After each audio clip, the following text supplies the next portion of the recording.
آغا Khan university یقیناً globally top ranked اور پاکستان کی سب سے ٹاپ میڈیکل یونیورسٹی ہے، لیکن غریب اور مڈل کلاس کے اسٹوڈنٹس اس کی فیس اسٹرکچر دیکھتے ہی کہتے ہیں کہ چلو بھائی ہمارے لیے نہیں بنی، نہیں اتنی جلدی گیو اپ نہیں کرنا۔ اس ویڈیو میں آغا خان یونیورسٹی میں MBBS کے لیے entrance test, scholarship programs, test criteria اور ٹیسٹ سلیبس پر ایک جرنل سی بات کریں گے۔ بسم اللہ الرحمن الرحیم۔ السلام علیکم students, I am Saeed Ahmed, first year MBBS student at Ayub medical college. اپنے پرومس کے مطابق کبھی بھی اپنے اسٹوڈنٹس کو اکیلے نہیں چھوڑیں گے، بھی ٹیسٹ مس ہونے سے پہلے ان کو انفارم کریں گے، لیکن ایسا بھی نہیں کہ بغیر پریپریشن کے، بغیر گائیڈنس کے آپ کو ٹیسٹ کی رجسٹریشن کروا دے اور ٹیسٹ ہال میں بھیج دے اور وہاں پہ آپ خالی ٹیسٹ اٹینڈ کر کے واپس آ جائے کہ یہ تو میرے لیے جسٹ ایک آپشنل ٹیسٹ تھا۔ ٹیسٹ کوئی بھی ہو، پروگرام کوئی بھی ہو، اس کے لیے جب آپ رجسٹریشن کر لیں، اس کے لیے جب آپ اپلائی کر لیں تو پھر اس کے لیے آپ نے اپنی 100% ایفرٹ پٹ کرنی ہے، لیکن ساتھ میں پیرلل میں آپ نے یہ خیال رکھنا ہے کہ جو آپ کا مین ٹیسٹ ہے، جو MDCAT ہے، جو 100% آپ کے لیے اتھینٹک ہے اور گارنٹی ٹیسٹ ہے، وہ اپنے سیکنڈ آپشن کے لیے کبھی بھی اگنور نہیں کرنا۔ تو اس ویڈیو میں جنرل یہ ڈسکشن کریں گے کہ MDCAT کے پیرلل، نمس کے پیرلل آپ نے آغا خان یونیورسٹی کے ٹیسٹ کے لیے اپلائی کرنا ہے یا نہیں کرنا۔ اگر آپ نے اپلائی کرنا ہے تو پھر آپ نے اس کی پریپریشن کہاں سے کرنی ہے، اس یونیورسٹی کا ٹیسٹ سلیبس، ٹیسٹ کرائٹیریا، اور پھر اس کی اتنی ہائی فی ہے، موسٹلی پاکستانی اسٹوڈنٹس تو اس کو افورڈ نہیں کر سکتے، تو کیا ان کے کچھ اسکالرشپس پروگرام ہے، اگر ہے تو اس کے لیے پھر اپلائی کیسے کرنا ہے، تو یہ ڈیٹیلز اس ویڈیو میں شیئر کرتا ہوں آپ کے ساتھ۔ آغا خان یونیورسٹی آپ کو MBBS کے ساتھ ساتھ 2 پروگرامز اور بھی پرووائڈ کرتی ہے جو آپ FSC یا A لیول کے بعد جوائن کر سکتے ہیں۔ ایک پروگرام ان کا ہے ASDH اور دوسرا ہے BSc نرسنگ۔ MBBS کے پیرلل آپ ان 2 پروگرام میں بھی انوالو ہو سکتے ہیں۔ یہ ساری انفارمیشن آپ کو ان کے اپنے ویب سائٹ AKU.edu پر بھی مل سکتی ہے۔ آپ ان کے ویب سائٹ، اگر آپ انگلش پڑھ سکتے ہیں اور ویب سائٹ سے کوئی بھی انفارمیشن آپ صحیح ریڈ کر سکتے ہیں تو یہ ساری انفارمیشن آپ کو ان کے ویب سائٹ پر بھی مل سکتی ہے، لیکن اس ویڈیو میں میں کوشش کروں گا کہ ان ساری انفارمیشن کو سمرائز کر کے آپ کے سامنے پیش کروں، کیونکہ موسٹلی اسٹوڈنٹس ویب سائٹ سے وہ جو ریڈنگ ہوتی ہے وہ اس سے صحیح سمجھ نہیں پاتے ہیں۔ ویب سائٹ پر اکثر جب آپ اپلائی کرتے ہیں تو بہت زیادہ ڈیفیکلٹیز آپ کو فیس کرنی ہوگی، یہ خود میں نے آبزرو کیا ہے، اور بیسٹ یہ ہے کہ اگر آپ کے قریب کوئی اسٹیشنری ہے یا کوئی نیٹ کیفے ہے تو میں یہ ریکمینڈ کرتا ہوں آپ وہاں سے جا کے اپلائی کر لیں۔ وہاں پہ آپ خود اپلائی کریں گے تو موسٹ پروبیبلی اس طرح ہو سکتا ہے کہ آپ کا ٹائم زیادہ لگ جائے اور آپ کی رجسٹریشن پھر بھی کنفرم نہ ہو، تو آپ اگر اسٹیشنری یا کوئی نیٹ کیفے ہے وہاں سے اپلائی کر لیں، نہیں تو آپ خود بھی اپلائی کر سکتے ہیں۔ تو اس کے لیے سب سے پہلے آپ کو ان کے ویب سائٹ پر جانا ہوگا۔ ویب سائٹ پر وزٹ کرنے کے بعد سب سے پہلے آپ ایڈمیشن ٹیب اوپن کریں گے۔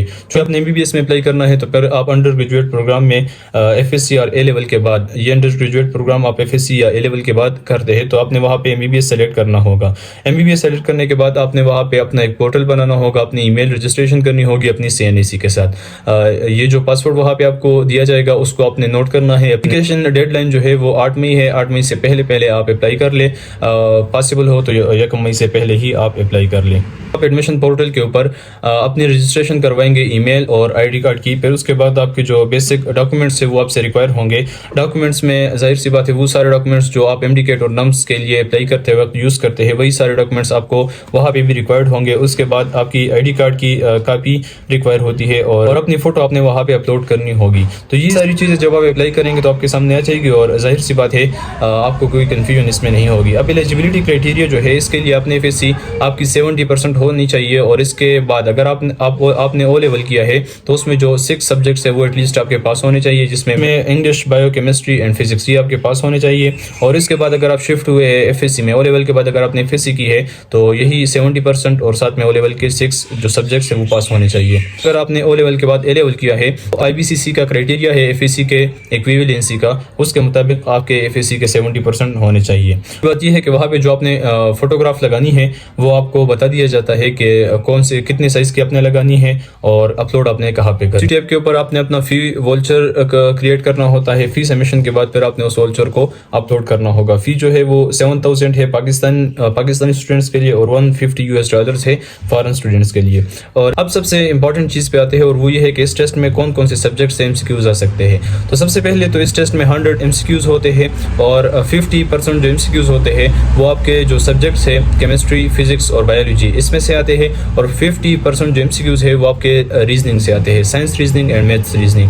اب یہ جو 50% ہے کیمسٹری، فزکس اور بایولوجی کے لیے، یہ تو آپ جب نمز یا MD-CAT کے لیے تیاری کر رہے ہوتے ہیں تو یہ آٹومیٹک آپ کا تیار ہو رہا ہوتا ہے. لیکن جہاں تک میں نے آبزرو کیا ہے ٹیسٹ میں موسٹلی کویسچنز جو تھے وہ براڈ کنسیپٹ کے تھے. اس طرح MCQs نہیں تھے جس طرح موسٹلی MD-CAT میں آتے ہیں، یا نمز میں بھی کچھ اس طرح کے ٹائپس کے MCQs آتے ہیں کہ بک کی لائن آپ کو وہاں پہ گیون ہوتی ہے. نہیں، آغا خان یونیورسٹی ٹیسٹ میں جو بھی MCQs میں نے دیکھے تھے اس میں یہ نہیں تھا کہ وہ کوئی بک کا کوئی پوائنٹ ہو یا اس طرح ہو کہ بک سے وہ انفارمیشن آپ کو گیون ہو. وہ جنرل جو براڈ کنسیپٹس ہوتے ہیں، جو اپلیکیشن لیول کے MCQs ہوتے ہیں، اس ٹائپ کے MCQs آتے ہیں. اس کی ایگزامپل اس طرح ہے کہ MD-CAT میں جو کویسچن آتے ہیں وہ کوشش کرتے ہیں کہ بک کی آپ لائن اٹھا کر دے دیں، اس میں سے ایک پوائنٹ مس ہو، وہ پوائنٹ پھر آپ کو 4 MCQs میں دیا جاتا ہے. لیکن آغا خان یونیورسٹی کے ٹیسٹ میں جو MCQs ہوتے ہیں وہ اپلیکیشن لیول کے MCQs ہوتے ہیں. فار ایگزامپل MD-CAT میں آپ سے کویسچن پوچھا جا سکتا ہے کہ فوٹوسنتھسس ریکوائرز ڈیش، آگے پھر آپشنز دیے ہوتے ہیں مائٹوکانڈریا، کلوروفل، رائبوسوم، اس طرح. لیکن آغا خان یونیورسٹی میں اس طرح کے MCQs اگر وہ دیتے ہیں تو وہ اس طرح دیں گے کہ chlorophyll is absent, which process will be affected, which process of life will be affected. تو اس میں اس ٹائپ کے MCQs ہوتے ہیں، مطلب اپلیکیشن لیول کے MCQs ہوتے ہیں. آپ کا جو کنسیپٹ ہے یہ براڈ ہونا چاہیے. جسٹ رٹے سے آپ کے MCQs مشکل ہے کہ وہ سارے سالو ہو جائے. دوسرے جو MCQs ہوتے ہیں وہ science reasoning and maths reasoning کے ہوتے ہیں. سائنس ریزننگ کے لیے آپ کو جو جنرل سائنس ہے اس کی نالج ہونی چاہیے، آپ کی جو FSC کی سائنس ہے اس کی کنسیپٹس بلڈنگ ہونی چاہیے، اور اس کے ساتھ ہی آپ کو انگلش کی جو کمپریہنشن ہے، جو ریڈنگ سکلز ہے، یہ آپ کی امپروو ہونی چاہیے. ریزننگ کے کویسچن میں یہ ہوتا ہے کہ کوئی بھی پیراگراف آپ کو دیا ہوگا اور اسی پیراگراف میں سے آپ سے کویسچنز پوچھے جا سکتے ہیں. اس کے جو سمپل پیپر ہے، جو پریکٹس ریسورسز ہے، یہ بھی اس ویب سائٹ کے اوپر گیون ہے. آپ کو وہاں پہ نہیں مل رہے، آپ ہماری واٹس ایپ کی کمیونٹی کو جوائن کر سکتے ہیں، لنک میں ڈسکرپشن میں دے دوں گا. وہاں پہ ہم انشاءاللہ کوشش کریں گے کہ آغا خان یونیورسٹی سے ریلیٹڈ جتنا بھی ہیلپ فل مٹیریل ہے وہ ہم آپ کو پرووائڈ کریں. اس کے ساتھ میتھس ریزننگ پر آتے ہیں تو میتھس ریزننگ میں جو بیسک میتھس ہے اس کے کویسچن ہوتے ہیں. میٹرک لیول تک جتنی میتھس آپ نے پڑھی ہے اس میں سے آپ سے کویسچنز پوچھے جا سکتے ہیں. یہ کویسچنز موسٹلی الجبرا کے کویسچنز ہو گئے، پرسنٹیج کے کویسچنز ہو گئے، پرسنٹیج لاس، پرسنٹیج گین اور پروفٹ لاس ایٹسیٹرا. اس طرح کے جو جنرل MCQs ہوتے ہیں یہ وہاں پہ گیون ہوتے ہیں. ایکیڈیمک پورشن ہے فزکس، کیمسٹری اینڈ بایولوجی کا. اس میں اچھی بات یہ ہے کہ اس میں انگلش انکلوڈیڈ نہیں ہے، لیکن اس میں نیگیٹو بات یہ ہے کہ اس میں نیگیٹو مارکنگ ہے. 0.25 پر MCQs آپ کی نیگیٹو مارکنگ ہوتی ہے. اس کا مطلب یہ ہے کہ اگر آپ 4 MCQs غلط کریں گے تو آپ کے 5 MCQs کا نمبر بھی ایکسکلوڈ کر دیا جائے گا. اگر آپ 2 MCQs غلط کریں گے تو آپ کے اس کے پیرالل ہاف MCQs کا نمبر بھی کٹ جائے گا. تو جب بھی ایکیڈیمک پورشن آپ اٹیمپٹ کریں تو وہاں پہ اپنے خیال رکھنا ہے نیگیٹو مارکنگ کا. اور جو ریزننگ پورشن ہے اس میں نیگیٹو مارکنگ نہیں ہے، اس میں آپ دل کھول کے تکے لگا سکتے ہیں.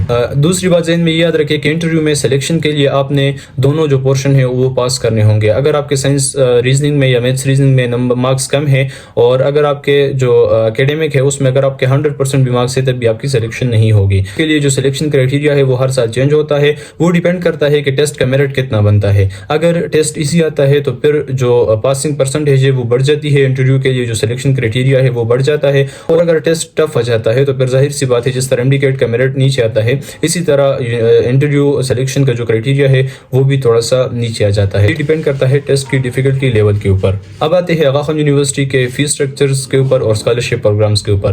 فیس اسٹرکچر میں اسکرین پہ آپ کو شو کرنے والا ہوں. یہ آغا خان یونیورسٹی کی فی اسٹرکچر ہے.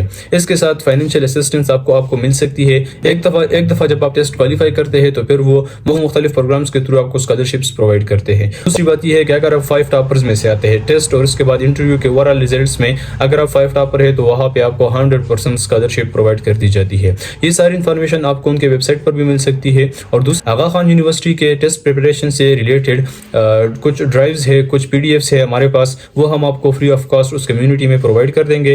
انشاءاللہ وہ بہت زیادہ ہیلپ فل رہیں گے آپ کے ٹیسٹ کے لیے. اب آتے ہیں میری کیا اسٹریٹجی تھی اس ٹیسٹ کے لیے. تو اس ٹیسٹ کے لیے سب سے پہلے جب میں اپلائی کر رہا تھا تو اس میں میرے 4 سے 5 دن ضائع ہو گئے تھے، کیونکہ میں خود اپلائی کر رہا تھا اپنے موبائل فون سے، اور اس ویب سائٹ کی جو اپلائی ہے وہ کافی مشکل ہے. اس لیے میں نے پہلے آپ کو سجیسٹ کیا کہ اگر آپ نے اپلائی کرنا ہے تو پھر آپ اپنے قریبی کسی اسٹیشنری سے یا کسی نیٹ کیفے سے اپلائی کر لے تاکہ یہاں سے ٹائم کنزرویشن ہو جائے. یہ سمپل سی بات ہے، ہمیشہ ہماری کوشش رہتی ہے کہ آپ کا ٹائم بچ جائے. اس کے بعد آپ کے رول نمبر سلپس آ جاتے ہیں ٹیسٹ سے تقریباً 10-15 دن پہلے. آغا خان یونیورسٹی کے ایڈیا سے پہلے جب میں خود اسٹڈی کرتا تھا تو میں اس میں کنسیڈر کرتا تھا MDCAT اور نمس ٹیسٹ کو, تو میں اس کے مطابق اپنی اسٹڈیز کرتا تھا کیونکہ میں نے پاس پیپر کیے ہوئے تھے, میرے پاس نالج تھا کہ MDCAT میں کس ٹائپ کے MCQs آتے ہیں, نمس میں کس ٹائپ کے MCQs آتے ہیں, تو میں اس کو اپنے ذہن میں کنسیڈر کر کے اسٹڈی کرتا تھا. لیکن آغا خان یونیورسٹی ٹیسٹ کے لیے اپلائی کرنے کے بعد میں نے اپنے اسٹڈیز میں تھوڑی سی چینجنگ لائی, اور وہ چینجنگ اس طرح تھی کہ پہلے میں نے آغا خان یونیورسٹی کے جو پاس پیپر ہے, جو پریکٹس ریسورسز ہے, جو PDFs تھے, ان سب کو ایک گو تھرو دے دیا. پھر اس کے بعد میں جب بھی کوئی ٹاپک پڑھتا تھا تو پھر میں اس میں یہ انالائز کرتا تھا کہ اس میں سے AKU ٹیسٹ میں یہ اس ٹائپ کے کویسچنز بن سکتے ہیں, تو یہ آپ کی ایک اسٹریٹجی ہوتی ہے اس ٹیسٹ کے لیے. حالانکہ میں اسٹڈی کر رہا تھا MDCAT کے لیے, اپنے نمس کے لیے, لیکن اس کے پیرالل مجھے ایسا فیل ہو رہا تھا کہ میری آغا خان یونیورسٹی کی جو پریپریشن ہے وہ پیرالل میں ہو رہی ہے, کیونکہ ہر ٹاپک کے بعد جب آپ انالائز کرتے ہیں کہ اس میں اس ٹائپ کے MCQs آ سکتا ہے تو یہ آپ کی ایک اچھی اسٹریٹجی ہے اس ٹیسٹ کے لیے. پھر جب آغا خان یونیورسٹی کا ٹیسٹ قریب آیا تو پھر میں نے 10 دن صرف اور صرف آغا خان یونیورسٹی کے لیے اسپیسیفائڈ کر دیے. اس سے میں نے اپنی اسٹڈیز ڈائیورٹ کر دی MDCAT سے آغا خان یونیورسٹی کی طرف. میں نے وہ چیزیں کور کرنے کی کوشش کی جو MDCAT اور آغا خان یونیورسٹی کے سلیبس میں کامن نہیں تھی. ان چیزوں میں سب سے پہلے میں نے سائنس ریزننگ کے اوپر لیکچرز دینا شروع کر دیے, اس کے مطابق جو PDF سے پاس پیپرز ہے وہ سالو کرنے شروع کر دیے, اور اس کے پیرالل میتھس ریزننگ کے پاس پیپر اور پریپریشن میں نے اسٹارٹ کر دی. ان 10 دنوں میں نے ان چیپٹرز کو بھی ایک گو تھرو دے دیا جو FSC میں کور کیے تھے, لیکن MDCAT کے لیے میں نے ان کو ریوائز نہیں کیا تھا کیونکہ وہ MDCAT میں ایکسکلوڈیڈ تھے. لیکن چونکہ آغا خان یونیورسٹی کا جو ٹیسٹ ہے وہ آپ کے FSC کے اوور آل سلیبس میں سے آتا ہے, اس لیے بیسٹ یہ تھا کہ وہ چیپٹرز جو میں نے FSC میں کیے ہوئے تھے ان کو ایک گو تھرو دے دیا. ہاں, وہ چیپٹرز جو میں نے بالکل FSC میں ٹچ بھی نہیں کیے تھے, اسپیشلی سیکنڈ ایئر کے کچھ چیپٹرز تھے جو میں نے سیکنڈ ایئر میں اس وجہ سے اسکپ کیے تھے کہ یہ MDCAT میں نہیں ہے. ایک رسک میں نے لیا تھا اور یہ رسک بعد میں میرے لیے فروٹفل بنا کیونکہ وہ MDCAT کے جو نیکسٹ MDCAT تھا اس کے سلیبس میں بھی انکلوڈ نہیں کر دیے گئے تھے. تو اس وجہ سے ان چیپٹرز کو میں نے جسٹ ایک گو تھرو دے دیا, اور جو چیپٹرز کور نہ ہو سکے, ٹائم کم تھا, تو پھر میں نے اس کے جو سمریز ہے, جو کی پوائنٹس ہے وہ دیکھ لیے. میں نے کہا اگر اس میں سے کوئی کویسچن آ جائے تو پھر تھوڑا سا آئیڈیا ہو سیلیکشن کی. اگر آپ کی جو اسٹڈیز ہے وہ براڈ ہے, آپ کے جو کنسیپٹس ہے وہ ویل ڈیولپڈ ہے, تو پھر آپ جو 50% جو ایکیڈیمک پورشن ہے اس کو آپ ایزیلی کور کر لیں گے. اور اگر آپ کی ریڈنگ کمپریہنشن تھوڑی سی اسٹرانگ ہے, جو بیسک میتھس ہے وہ آپ کی اسٹرانگ ہے, تو پھر یہ جو دوسرا پورشن ہے میتھس ریزننگ کا اور سائنس ریزننگ کا, یہ بھی انشاءاللہ آپ کلیئر کر لیں گے. کہ آپ کا ٹیسٹ بھی کلیئر ہو جائے, آپ کی انٹرویو بھی اچھے سے ہو جائے, اور آپ ٹاپ 5 اسٹوڈنٹس میں سے آئے, یہ فخر کی بات ہوگی کہ آپ ٹاپ 5 میں سے آ جائے اور اپنی جو اسکالرشپ ہے وہ 100% کر دیں. اب لاسٹ میں بس ایک ہی کنفیوژن رہ گئی ہے کہ آغا خان یونیورسٹی ٹیسٹ کے لیے اپلائی کرے یا نہ کرے. تو میری آپ کو یہ سجیشن ہے کہ آپ اپلائی ضرور کریں, اور اس کے لیے اس طرح کریں کہ اپنی جو اسٹڈیز ہے, اگر آپ 6 آورس اسٹڈی کرتے ہیں تو 7 آورس کر لیں, اگر 7 آورس کرتے ہیں تو 8 آورس کر لیں. 1 گھنٹہ اپنی اسٹڈی آپ ابھی سے بڑھا دیں. جب آغا خان یونیورسٹی کا ٹیسٹ قریب آئے گا تو پھر 12-15 دن آپ پھر اپنی اسٹڈیز ڈیورٹ کر دیں MDCAT سے آغا خان یونیورسٹی ٹیسٹ کی طرف. یہ میری ایک اسٹریٹجی تھی اور یہ میری سجیشن ہے آپ کو کہ ٹیسٹ کے لیے آپ اپلائی لازمی کریں. اس سے یہ ہوگا کہ آپ کی ایکسپوجر ہوگی مختلف انوائرمنٹس کے ساتھ, مختلف ٹیسٹ آپ اٹیمپٹ کریں گے. تو فار ایگزامپل اگر آپ کی آغا خان یونیورسٹی کا جو ٹیسٹ ہے وہ فیل بھی ہوتا ہے, لیکن MDCAT کے لیے یہ آپ کو ایک ٹریننگ اسٹیپ مل جائے گا, یہ ایک موک ٹیسٹ آپ کو مل جائے گا کہ کیسے انوائرمنٹ میں اپنے آپ کو اپنے مینیج رکھنا ہے, کیسے اپنے ٹائم مینجمنٹ رکھنی ہے. دوسری بات یہ ہے کہ اگر آپ 1 گھنٹہ اسٹڈی ابھی سے بڑھا دیں تو اس سے یہ ہوگا کہ جب اینڈ پہ آپ 10-12 دن یا 15 دن آغا خان یونیورسٹی ٹیسٹ کے لیے کام کریں گے, MDCAT کے لیے نہیں کریں گے, تو وہ اس میں سے کمپنسیٹ ہو جائے گا. تو یہ میری اسٹریٹجیز تھی. اب باقی سجیسٹ ہم کریں گے, گائیڈ ہم کریں گے, لیکن مین سبجیکٹ آپ ہے. جب تک آپ خود کم نہیں کریں گے ہم کچھ نہیں کر سکتے. انشاءاللہ ہماری نیک دعائیں آپ کے ساتھ ہے. Best of look.